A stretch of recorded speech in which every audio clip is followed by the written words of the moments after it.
E aí, pessoal, bora fazer uma viagem no tempo? A gente vai para um momento simplesmente fundamental da nossa literatura, o pré-modernismo.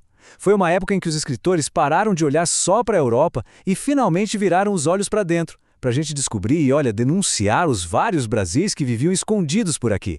Vamos nessa! Para ninguém se perder, olha só o nosso roteiro de hoje. Primeiro, a gente vai entender o contexto histórico da época. Depois, vamos definir o que foi exatamente esse movimento, conhecer seus 4 autores principais e, no final, ver como tudo isso abriu caminho para a grande revolução do modernismo em 1922. Bom, para começar, é essencial a gente entender o cenário. O pré-modernismo nasce num Brasil que tinha acabado de sair da escravidão e de virar uma república. Era uma nação cheia de promessas, claro, mas também cheia de feridas abertas e muitos conflitos. Mas, afinal, como é que era esse Brasil do comecinho do século XX? Será que era aquele país moderno, civilizado, que a elite queria que todo mundo acreditasse? Ou tinha algo bem diferente acontecendo longe dos cartões postais? Pois é, a realidade era um país de contradições gigantescas. Enquanto cidades como Rio de Janeiro e São Paulo se modernizavam, lá no interior o conflito era sangrento, como a gente viu na Guerra de Canudos. E não era só lá, não. Nas cidades, o povo se rebelava, como na revolta da vacina e na da chibata. Para completar, a economia do café já mostrava sinais de crise, mas as velhas famílias ricas continuavam mandando em tudo. Era de fato um verdadeiro caldeirão de tensões. E foi exatamente no meio desse caos todo que nasceu um jeito novo de fazer literatura. Os escritores da época sentiram que precisavam usar a arte como uma ferramenta, sabe? Uma ferramenta para botar o dedo na ferida e criticar tudo aquilo que estava acontecendo. E a gente dá o nome de pré-modernismo para esse movimento. É super importante a gente entender isso aqui, ó. Não foi uma escola literária toda organizadinha, com um manual de regras como foi o romantismo ou o parnasianismo. Pensa nele mais como um grande período de transição que começa simbolicamente em 1902 com o lançamento de Os Sertões e vai até a famosa Semana de Arte Moderna lá em 1922. Dá pra gente resumir o trabalho desses caras em 4 grandes missões. A primeira, romper com aquela linguagem super difícil, artificial, do passado. A segunda, usar a literatura para denunciar os problemas do Brasil. Terceira, valorizar as diferentes regiões do nosso país. E por último, talvez o mais importante, colocar como protagonistas aquelas pessoas que a elite sempre ignorou, o sertanejo, o caipira, a galera do subúrbio. E o primeiro gigante que topou essa missão de frente foi Euclides da Cunha. Foi ele que nos levou para um dos cantos mais esquecidos do Brasil daquela época, o sertão nordestino. Olha que interessante a formação do Euclides. Ele não era só um escritor. Ele era engenheiro, jornalista. Essa bagagem toda, essa visão mais científica e a experiência de reportagem foram o que fez toda a diferença na obra que ele ia criar. Então, o Euclides foi mandado para cobrir a Guerra de Canudos como repórter. E o que ele viu por lá, gente, chocou o Brasil inteiro. A propaganda do governo dizia que Canudos era um antro de fanáticos contra a República.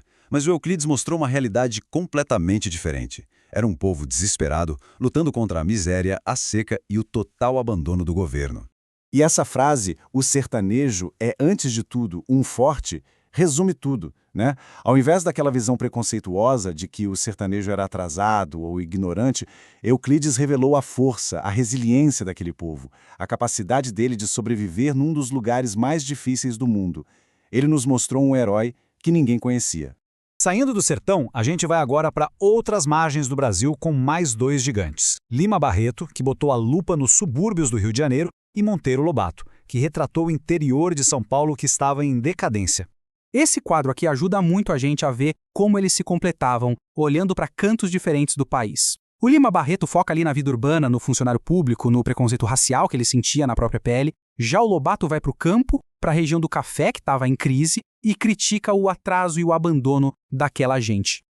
Ah, o Lima Barreto, ele é a pura voz da indignação. Por ser negro e pobre, a vida dele foi uma luta sem trégua contra o preconceito. E ele pegou toda essa dor e transformou numa literatura militante, sabe? Com uma linguagem bem direta, para o povo entender mesmo. Na obra-prima dele, Triste Fim de Policarpo Quaresma, ele usa uma ironia finíssima para desmontar aquele patriotismo cego da época.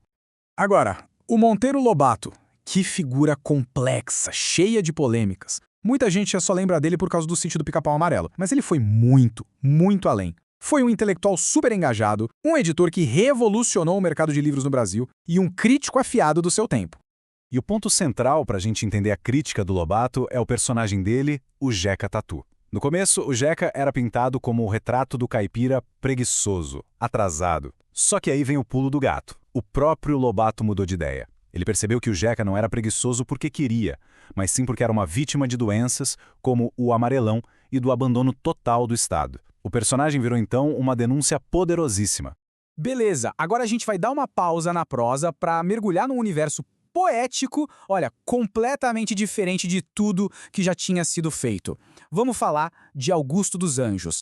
O Augusto dos Anjos é aquele autor que a gente não consegue colocar numa caixinha, sabe? Ele misturava a forma super rígida dos poemas parnasianos com uma visão de mundo totalmente pessimista e científica. Ele ganhou esse apelido de poeta da morte, e já já a gente vai entender direitinho o porquê.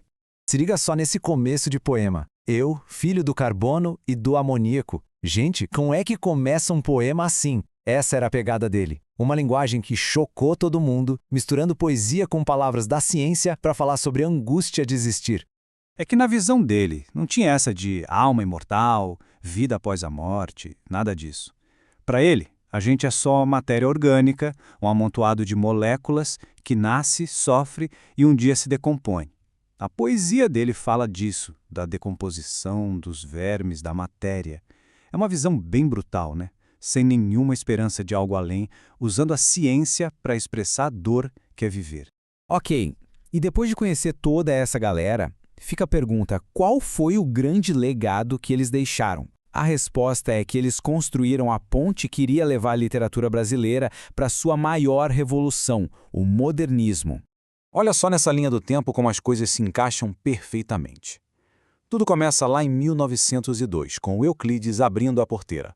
Aí, em 1917, uma crítica feroz do Lobato a uma pintora, a Anita Malfatti, joga lenha na fogueira do debate. E em 22, a bomba explode na Semana de Arte Moderna. Os modernistas só conseguiram ser tão ousados porque os pré-modernistas já tinham limpado o terreno para eles.